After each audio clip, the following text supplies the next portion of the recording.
Bonjour, si vous voyez ce dessin, c'est que quelqu'un qui a accroché ce dessin-là à votre porte ou vous l'avez reçu en main propre dans un centre commercial, dans la rue, peu importe. Je me présente, je m'appelle Éric et je vais vous montrer qu'est-ce que ce dessin-là a changé dans ma vie et pourrait changer dans votre vie.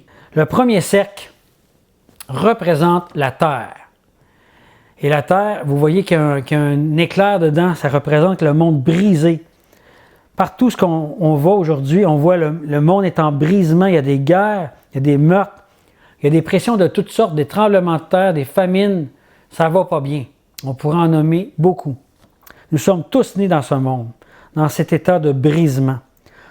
Nous nous sentons vides à l'intérieur. Nous essayons de combler par quelque chose pour échapper à ce sentiment. C'est différent pour chacun. Pour certains, ils vont consommer de la drogue, de l'alcool, le sexe, la religion, la politique, le succès, le nouvel âge. Ça peut être très vaste. Peu importe ce que c'est. Nous faisons toujours quelque chose pour nous sentir comblés ou satisfaits. Nous essayons de remplir notre vide. Le problème, c'est que nos comblements sont temporaires.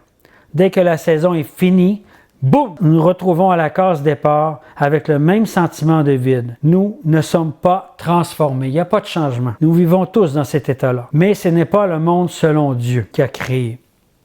Dieu avait des plans de bonheur, des plans de paix, d'amour, de joie, de santé. Aucune maladie, aucune mort. Tout était parfait. Ça représentait le reflet parfait de la nature de Dieu. Mais qu'est-ce qui s'est passé de là à là? C'est ce qu'on appelle le péché. À un moment donné, l'homme s'est détourné des instructions de Dieu. Il a décidé de vivre à sa manière. Il a péché. Il s'est rebellé. Le péché, c'est quoi?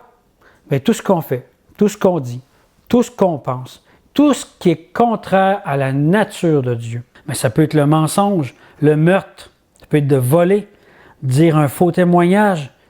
Le péché, c'est vaste. La mauvaise nouvelle, on est tous nés dans cet état-là.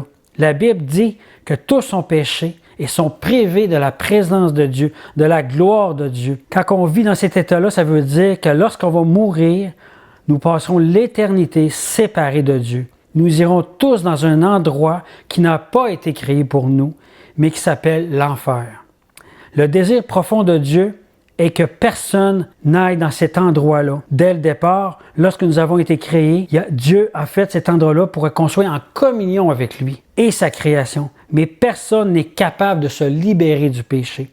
Dieu a pris une décision radicale quand il a vu ça. Il a pris une forme humaine. Il est descendu dans le monde sous la forme de Jésus. Il a vécu une vie parfaite dans le monde, sans commettre aucun péché, même dans ses pensées. À l'âge de 30 ans, il a été baptisé d'eau. Puis il a commencé son ministère en guérissant les malades, chassant les démons, annonçant partout la repentance, car le royaume de Dieu est proche. Dieu va restaurer son royaume sur la terre, mais les rebelles ne pourront pas y entrer.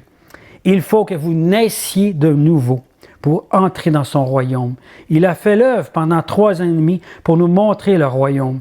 Mais les gens ont fait un complot contre lui. Ils l'ont crucifié.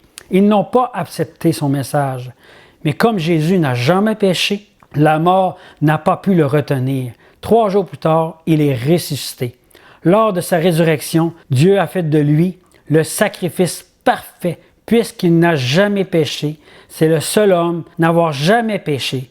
Dieu a fait de lui la caution, la rançon des conséquences de tous nos péchés. Il a tout pris à notre place. Il a payé le prix du sacrifice parfait pour entrer au paradis, où ce que c'est parfait. Maintenant, la Bible nous dit que pour recevoir le pardon de nos péchés, voici ce que nous devons faire.